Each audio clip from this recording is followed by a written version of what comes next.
Mula Tagaytay, dumako naman tayo sa lugar na kung saan makikita ang mga naglalakihang mga puno at tila'y namamangha kami sa aming mga nakikita dahil para ba itong isang lugar na mapayapa na may halin tulad natin sa karatig bayan at probinsya. Isa pa dito, ang simoy ng hangin na kay sarap damhin na nakakapawi ng ating mga pagod sa araw-araw. Halika at sabay-sabay nating ikutin ang bayan ng Alfonso. Yan. Dito po tayo ngayon sa bayan ng Alfonso na kung saan makakasama po natin si Miss Lay. At may ilang katanungan lang po kaming may itatanong po sa kanya about sa history ng Alfonso. Okay, good afternoon. Eto, ayan. Ang kasaysayan ng Alfonso kasi na, ang Alfonso kasi dati, part siya ng Indan actually. Ang tawag sa amin dati is Barrio Alaskas. Ano siya, puno? Yung parang may malang puno siya. Tapos ngayon, dahil sobrang laki na Indan, nag-decide sila na yung Alfonso, iwanan na. Tapos yung Alfonso na yun, kaya siya naging Alfonso dahil King Alfonso VI ba? Ano yan? Sa kanya kinuha. Sa kanya na Alfonso na. Sa pari ko talaga siya. Tapos, parang may 1869 siya naging Alfonso. Ayun. Tapos, yun yung historical place na meron sa Alfonso. Kasi dito sa Tagay, pati kay Titinga, yung dati mo si Aguinaldo. Meron siyang si Rin, si Mr. Rin. Yung pag kami lakad siya, lumataan siya kay Rin para tumakas, gano'n. May din sa Tagay, kay Titinga. Oh, pero nataan mo na siya sa bahay. Ito pong simbahan po. Itong simbahan. Ayun.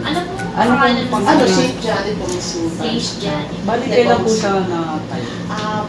Na 1869, gano'n. 1899. Parang gabo no? Oo, simbahan. Madami mga historical place dito. Alam niyo yung sa Luis River? May part doon kasi cave din yun, pwede din siya, na yung nung araw, panahon ng hapon, doon sila nagtago. Man-made pala yung ng cave na yun, at doon sila nagtago. Tapos, yun, Tagalog na talaga kami ng Ahoy, Alfonso Ahoy. Ayan, tapos,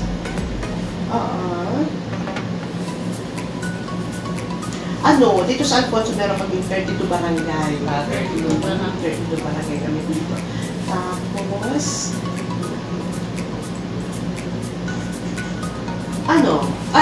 Alfonso kasi inaano natin siya as wedding destination of the Philippines. Kasi dito sa amin sa Alfonso, karamihan, events place. Events place. Tapos, sa mga products namin, local product namin is tablet. Ayun po yung pagpamalaki ng Alfonso. At saka na rin yung otot namin ay kape. Meron na rin, in-launch na rin kami kape na kape de Alfonso. Kasi sa po yung matatag? Dito rin sa Taiwan na. Kasi dati yung Alfonso, makape talaga siya. Tapos, syempre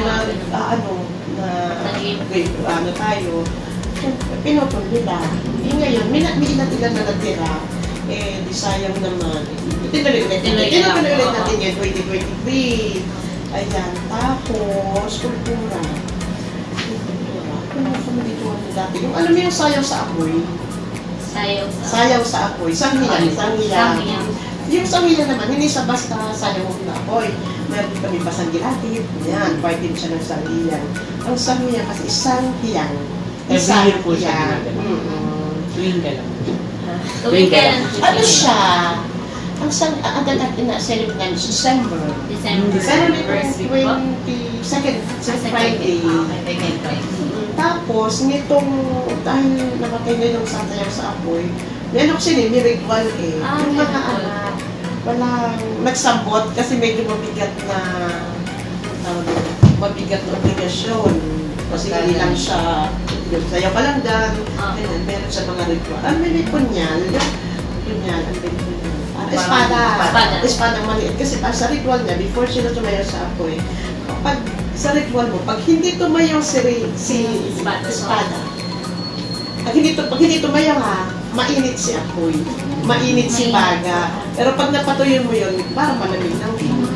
Ngayon, hindi yung mga anak, mga kamag-anak, hindi Hindi na tinuloy. nagka. So wala na. Ayun na, wala siya. Sayang naman. Ayan, itong December 2019, ang sinelebrate na lang namin ay Alfonso Organic Festival. Kasi organic naman eh, farm. Organic farming. Ayan. Tapos, ayun, festival. Kapag tayo ang festival, yun. Sabi yun, figures na natin sila. Para 2019, open natin si Isang festival lang po. Isa lang. Isa lang yung festival namin. Kasi po sa Tagay, apat na. Apat po eh. Pero Bali, ano po yung festival name? Organic, Alfonso Organic Festival. Pero iniano ni Boss na yung May, kasi yung Alfonso kasi, May talaga siya naging nilalakad niya, pati May magka-festival din. Parang Alfonso talaga. Kaya may din po nagaganap yung Sa propose na May Alfonso Day talaga is May. As Organic Festival, December. kaya po ba? Magkaiwala. At kadalawang festival. Opo. Ayun. Dagdag ko lang na question ma'am sa Alfonso. Kung may ano po ba siya na kailan mag-receive? Ay, Kung wala pa. wala pa. Wala pa. Wala pang Promise pa na. Thank you po. Maraming salamat po sa... Thank you po. Miss Lay. Gusto Thank you niyo po, ba ma'am. ako ng ano? Hindi po.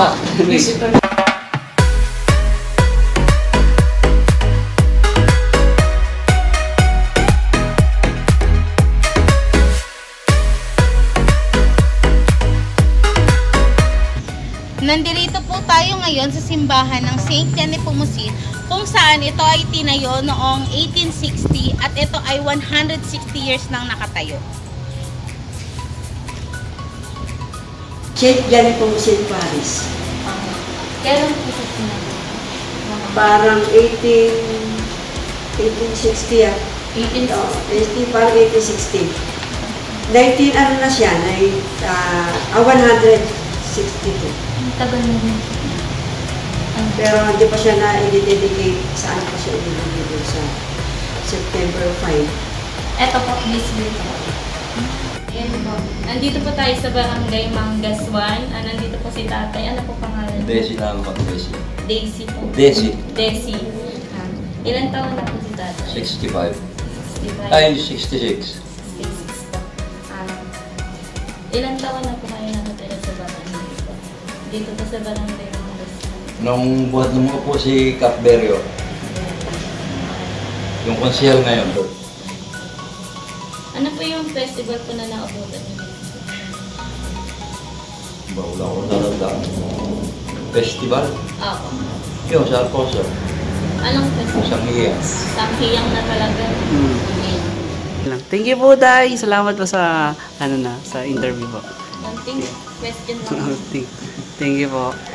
Kay Sir, ano bang pangalan niyo ulit, Day? Sir Desiderio. Desiderio.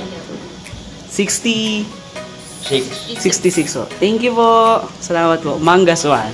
Thank you po.